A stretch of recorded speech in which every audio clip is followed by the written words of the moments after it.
बिस्मिल्लाहिर्रहमानिर्रहीम।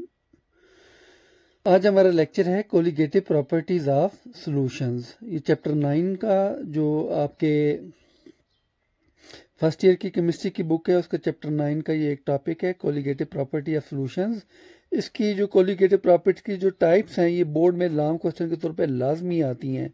इनमें जो 3 टाइप्स आपकी बुक में यहाँ पे डिस्कस की गई हैं, वैसे 4 उन्होंने लिखी हुई हैं लेकिन डिस्कस उन्होंने 3 की हैं। और वो कोलिगेटिव प्रॉपर्टी कौन कौन सी हैं उनमें हमारे पास lowering of vapour pressure, elevation of boiling point का बढ़ जाना। लोअरिंग ऑफ वेपर प्रेशर का मतलब होता है वेपर प्रेशर का कम हो जाना, एलिवेशन ऑफ बॉइलिंग पॉइंट का बढ़ जाना, और डिप्रेशन इन फ्रीजिंग पॉइंट का कम हो जाना, और ऑस्मैटिक प्रेशर। ये 4 प्रॉपर्टीज़ हैं जिनमें से 3 जो प्रॉपर्टीज़ हैं, जो पहली 3 मैंने बताई है, lowering of vapour pressure, depression in freezing point और एलिवेशन ऑफ बॉइलिंग पॉइंट, ये जो आपकी बुक में डिस्कस की गई हैं। और इनमें से कोई सा एक टॉपिक बोर्ड में लॉन्ग क्वेश्चन के तौर पे आ जाता है। तो पहले आ जाती है कोलिगेटिव प्रॉपर्टी की डेफिनेशन। तो ये कोलिगेटिव का मतलब होता है कनेक्टेड, यानी कि जुड़ी हुई, किसी को रब्त, एक लिंक टुगेदर, यानी कि जो लिंक रखती है, किसी चीज़ से लिंक्ड हो प्रॉपर्टी। तो यहाँ पे जो ये कोलिगेटिव प्रॉपर्टी है सोल्यूशन की, तो ये सोल्यूशन की कौन सी बात से लिंक्ड है? ये सोल्यूशन में नंबर ऑफ सॉल्यूट और सॉल्वेंट के पार्टिकल से लिंक है ये प्रॉपर्टीज। ठीक है, ये प्रॉपर्टीज ऑफ सोल्यूशन है विच प्रॉपर्टीज, ये सोल्यूशन है प्रॉपर्टीज ऑफ सोल्यूशन है, properties of solution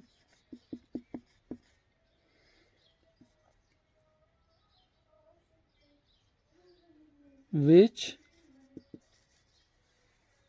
depend upon number of solute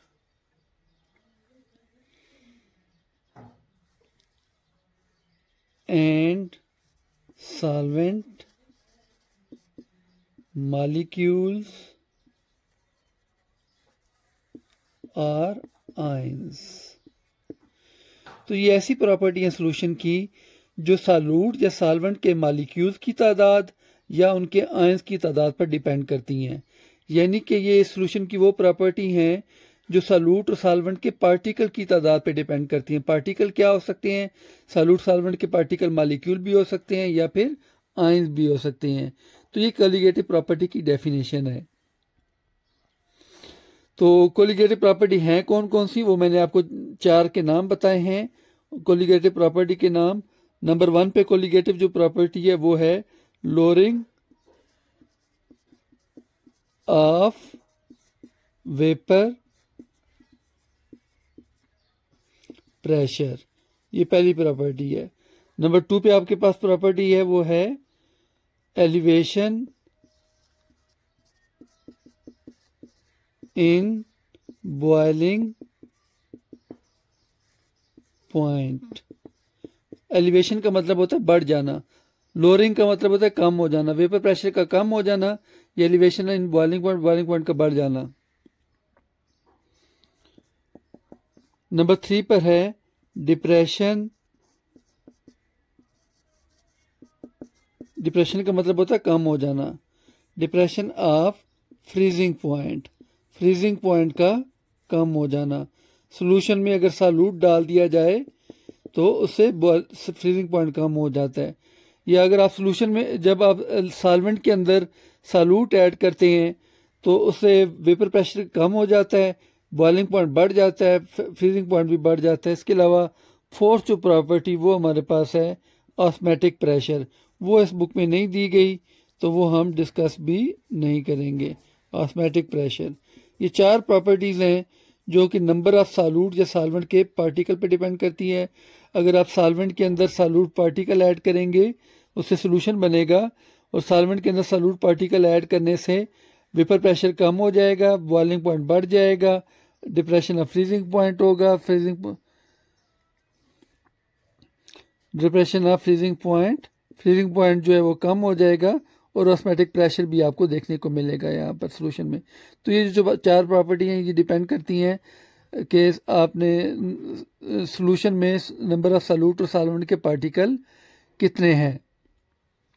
तो इनकी एप्लीकेशन क्या है यहाँ पर।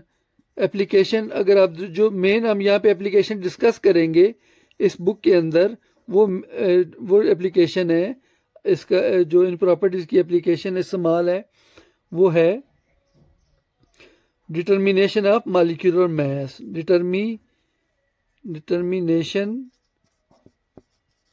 ऑफ मॉलिक्यूलर मास, ये इसमें। इसके अलावा और क्या एप्लीकेशन हो सकती है, डेवलपमेंट ऑफ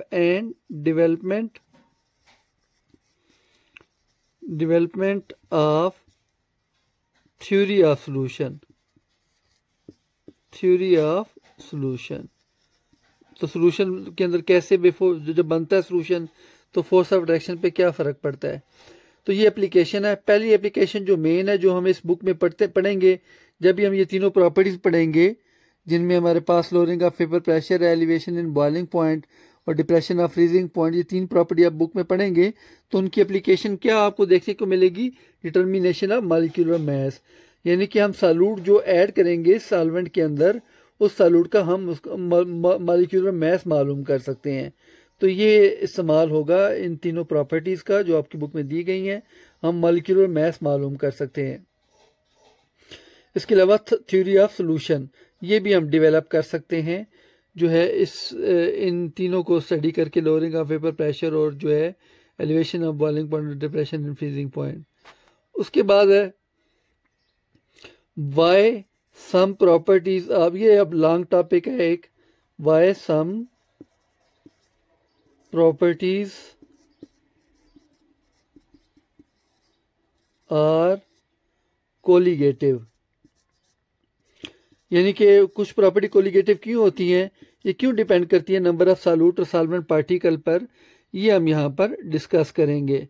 इसके लिए यहाँ पर अब हम 3 सॉल्यूशन लेने वाले हैं, 3 सॉल्यूट लेने वाले हैं, उनका सॉल्यूशन बनाने वाले हैं।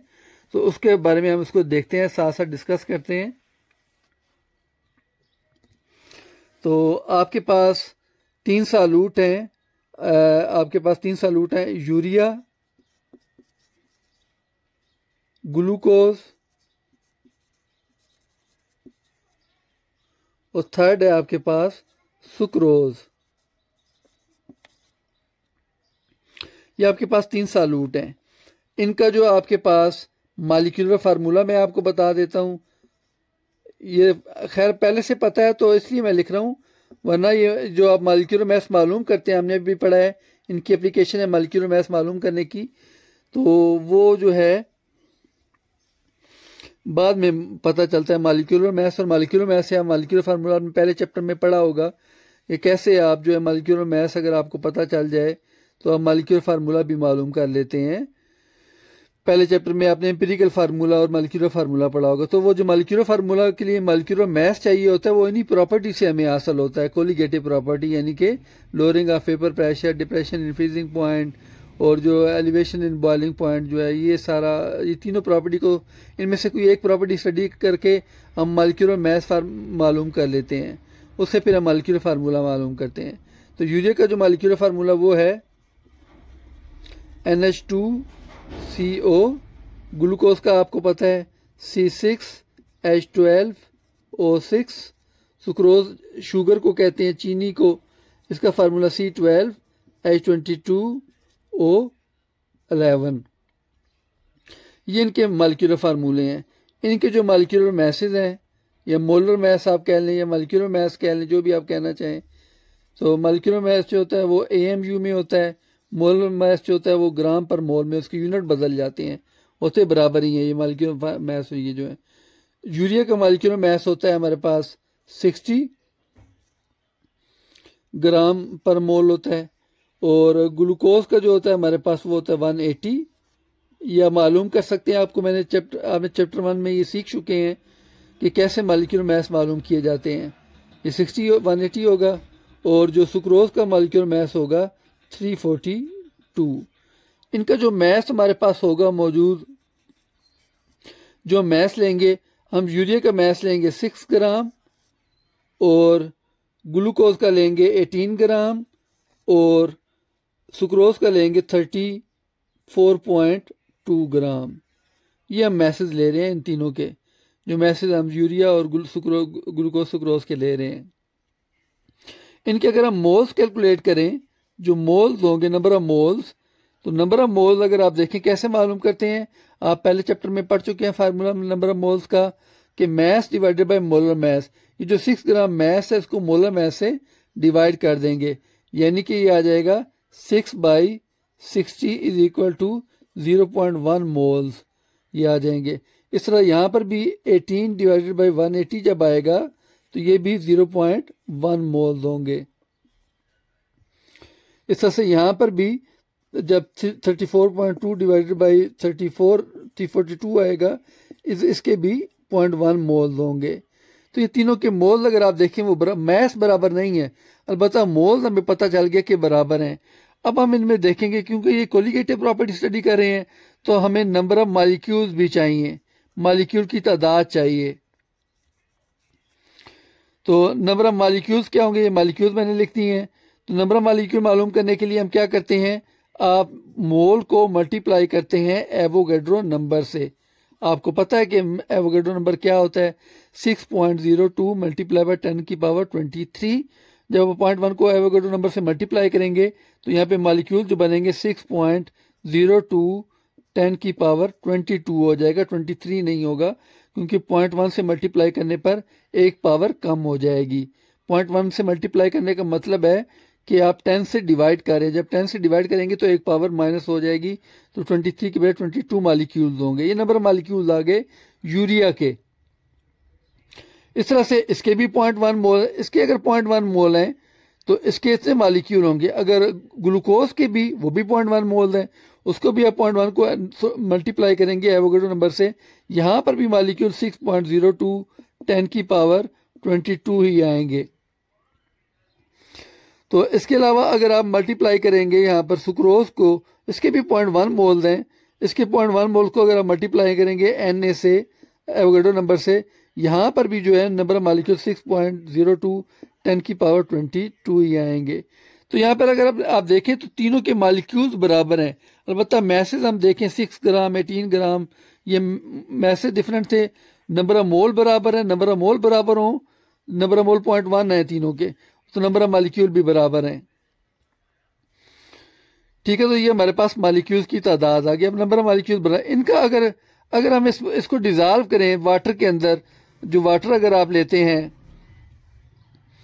वाटर आप लें 1000 ग्राम, इसके लिए भी वाटर 1000 ग्राम लें, और यहाँ पे भी वाटर 1000 ग्राम लें, सॉल्वेंट है वाटर, तो आपके पास मोलैलिटी का सोल्यूशन बनेगा। मोलैलिटी आप पीछे पढ़ कर आए हैं, जो मोलैलिटी होगी आपके पास, मोलैलिटी वो क्या है, कैसे मालूम करते हैं मोलैलिटी, आपके जो नंबर ऑफ मोल है 0.1, इसको आप डिवाइड करेंगे 1000 यानी कि 1 किलोग्राम से, तो जो मोलैलिटी होगी या 1000 ग्राम एक पर केजी ऑफ सॉल्वेंट होता है, 1000 ग्राम बराबर होता है 1 केजी के, ये 1 केजी होगा सॉल्वेंट। तो 0.1 को 1 से डिवाइड करेंगे, मोलैलिटी 0.1 आएगी। यहाँ पर भी 0.1 मोल्स हैं ग्लूकोज के, इसको भी 1000 यानी कि 1 केजी से डिवाइड करेंगे तो यहाँ पर भी 0.1 मोलैलिटी आएगी। ये 0.1 m 0.1 ये मोलैलिटी है। इस तरह यहाँ पर भी जो है वो 1 केजी है और 0.1 मोल है सुक्रोज के, यहाँ पर भी मोलैलिटी 0.1 होगी। तो मोलैलिटी बराबर है यहाँ पर। इसमें जो खास चीज जो हम जिस पे हम फोकस करेंगे वो है number of particles, molecules. Number of molecules solute के तीनों सोल्यूशन में वो बराबर है, मोलैलिटी भी बराबर है। यहाँ पर जब इसमें वेपर प्रेशर को हम देखेंगे, सोल्यूशन तीनों का वेपर प्रेशर कम हो जाएगा। इसकी वजह क्या होती है, वेपर प्रेशर क्यों कम होता है, जब आप सॉल्यूट पार्टिकल डालते हैं सॉल्वेंट के अंदर, सोल्यूशन बनाते हैं, तो सॉल्यूट के पार्टिकल जो होते हैं वो सॉल्वेंट के पार्टिकल के साथ फोर्स ऑफ अट्रैक्शन डेवलप करते हैं, और सॉल्वेंट की जो कैपेबिलिटी होती है, सॉल्वेंट की जो सलाहियत होती है वेपर बनाने की, वो कम कर देते हैं। तो वेपर कम बनते हैं, जब वेपर कम बनेंगे वेपर प्रेशर कम हो जाएगा। तो यहाँ पर जो लोअरिंग ऑफ वेपर प्रेशर होगा तीनों में इक्वल होगा। उसकी वजह क्या, तीनों में इक्वल क्यों होगा, क्योंकि तीनों में नंबर ऑफ मालिक्यूल जो है वो हमारे पास 6.02 10 की पावर 22 ही है हमारे पास। तो तीनों में नंबर ऑफ मालिक्यूल बराबर हैं, तो तीनों में जो है वो लोअरिंग ऑफ वेपर प्रेशर जो होगा, वेपर प्रेशर का कम होना वो बराबर होगा। वेपर प्रेशर कम क्यों होता है वो मैंने आपको अभी बताया है, दोबारा बता देता हूँ। जब आप सालूट डालेंगे, ये आप यूरिया डालेंगे, ग्लूकोज डालेंगे, सुक्रोज डालेंगे, अलग अलग पानी के अंदर, एक अलग अलग बीकर के अंदर, उसमें आप जो है वो 1 किलोग्राम पानी लेंगे और उनमें अलग अलग ये आप इतने ये 0.1 मोल या 6 ग्राम डालेंगे, 18 ग्राम, 34.2 ग्राम डालेंगे, जिनमें मालिक्यूल की तादाद 6.02 होगी। तो सब में मालिक्यूल की तादाद 6.02 है। तो चूंकि मालिक्यूल बराबर हैं, तो ये जो मालिक्यूल हम डालेंगे मालिक्यूल सालूट के, तो सालूट के मालिक्यूल क्या करेंगे, ये इंटरेक्शन करेंगे, तलक पैदा करेंगे साल्वेंट के मालिक्यूल के साथ, और साल्वेंट के मालिक्यूल को वेपर में चेंज होने से रोक देंगे या कमी कर देंगे, वेपर में कम चेंज होने देंगे।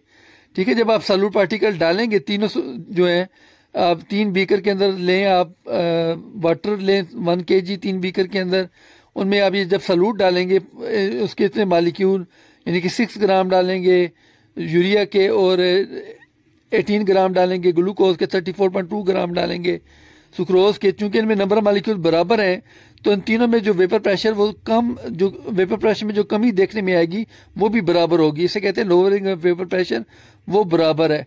इसके अलावा अगर आप देखें यहाँ पे हमने पढ़ा था एलिवेशन ऑफ बॉइलिंग पॉइंट, तीनों सोल्यूशन में बॉइलिंग पॉइंट बढ़ेगा। और वाटर का बॉइलिंग पॉइंट कितना होता है, वाटर का बॉइलिंग पॉइंट होता है 100। और तीनों सोल्यूशन में वाटर का बॉइलिंग पॉइंट जो होगा, अगर आप बॉइलिंग पॉइंट लें तो वो बढ़कर 100 की बजाय, यहाँ पर बॉइलिंग पॉइंट मैंने लिखा है 100 की बजाय हो जाएगा 100.052, ये डिग्री सेंटीग्रेड बॉइलिंग पॉइंट। इसका बॉइलिंग पॉइंट जो होगा यानी कि यूरिया के सोल्यूशन का 100.052, 0.25 इजाफा होगा। इस तरह से यहाँ पर अगर आप देखें, यहाँ पर भी बॉइलिंग पॉइंट में जो इजाफा होगा वो 0.52 का इजाफा हो जाएगा डिग्री का। यहाँ पर भी जो इजाफा होगा 100.052 डिग्री का इजाफा हो जाएगा बॉइलिंग पॉइंट का। तो तीनों में बॉइलिंग पॉइंट का इजाफा वो भी सेम है।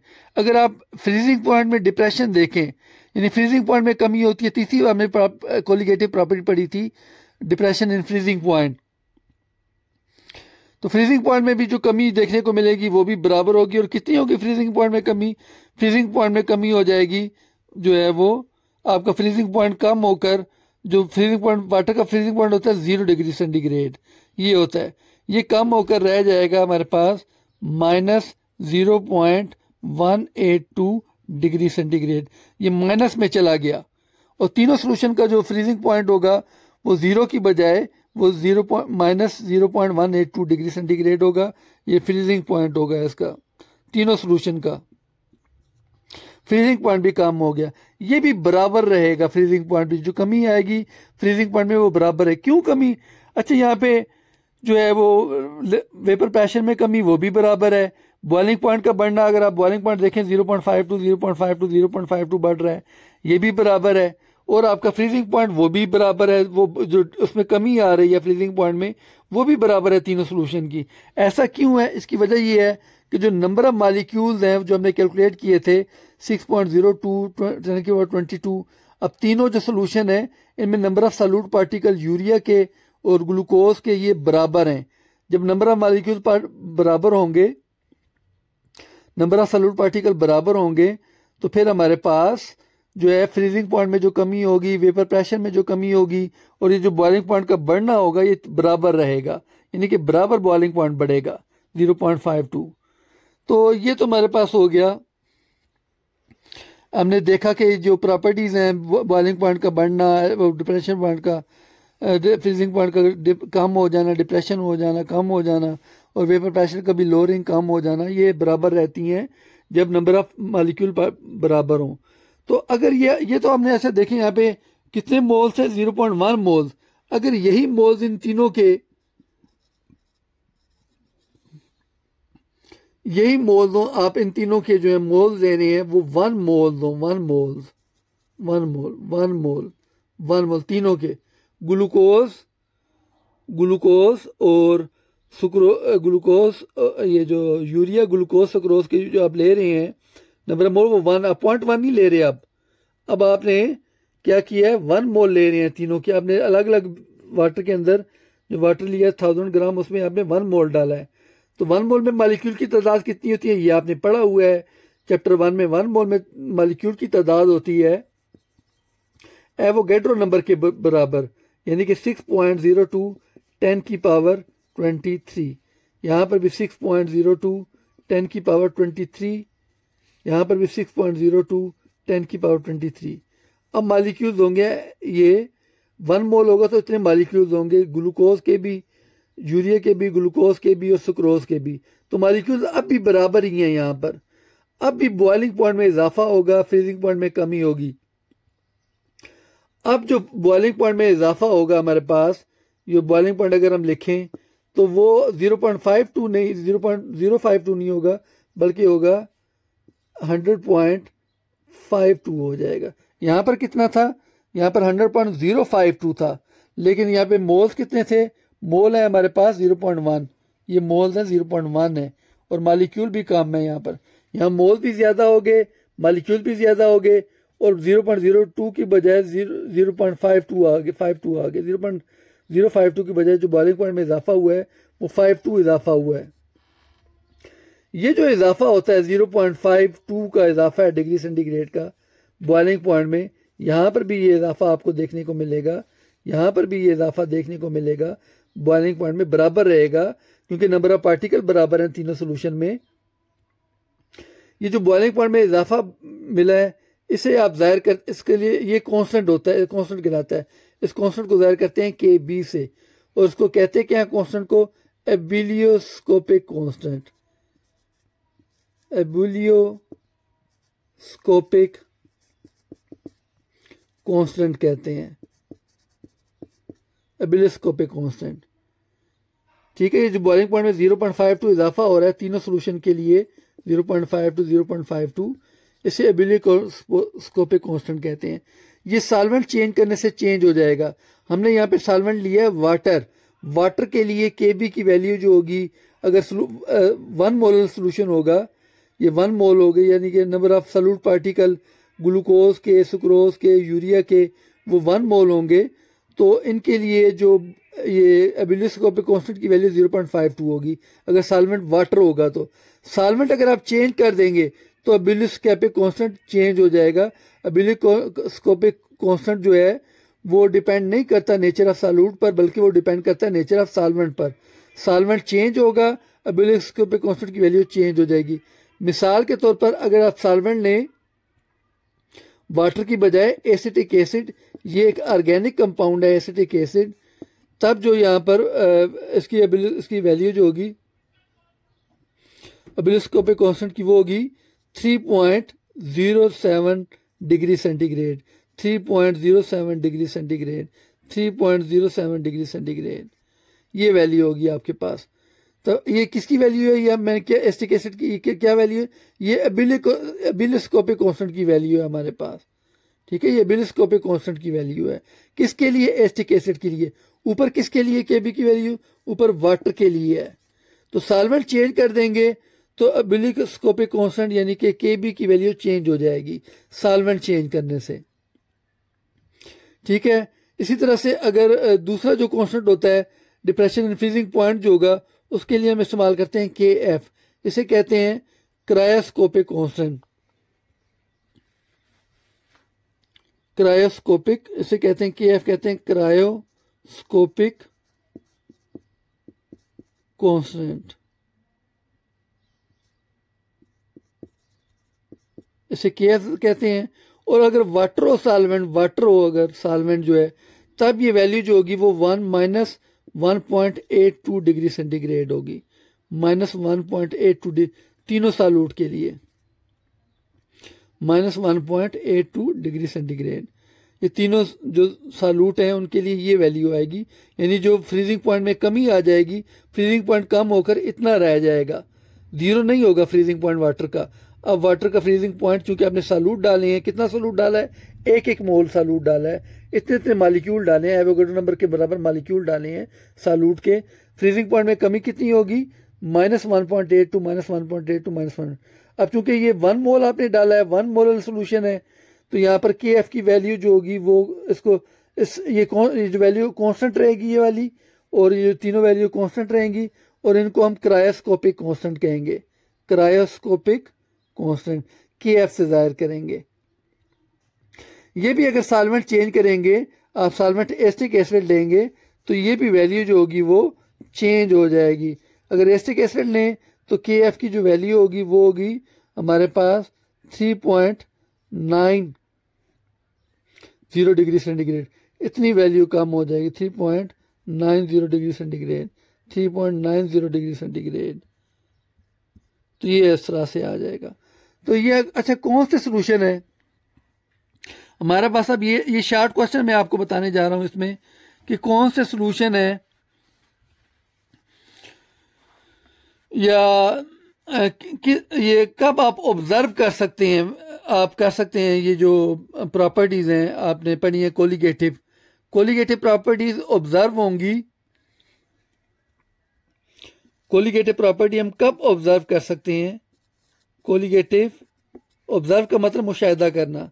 कोलिगेटिव प्रॉपर्टी जो लोअरिंग ऑफ वेपर प्रेशर पढ़ा है और आपने एलिवेशन इन बॉइलिंग पॉइंट पढ़ा है, ये ऑब्जर्व करने के लिए, इसको ऑब्जर्व करने के लिए इसका मुशाहिदा आपने करना है। तो नंबर 1, सोल्यूशन डाइल्यूट होने चाहिए। अगर सोल्यूशन डाइल्यूट नहीं होगा, सोल्यूशन गाढ़ा होगा, सोल्यूशन डाइल्यूट नहीं है, पतला नहीं है, सोल्यूशन गाढ़ा है, आप कोलिगेटिव प्रॉपर्टी स्टडी नहीं कर सकते। Solution should be dilute,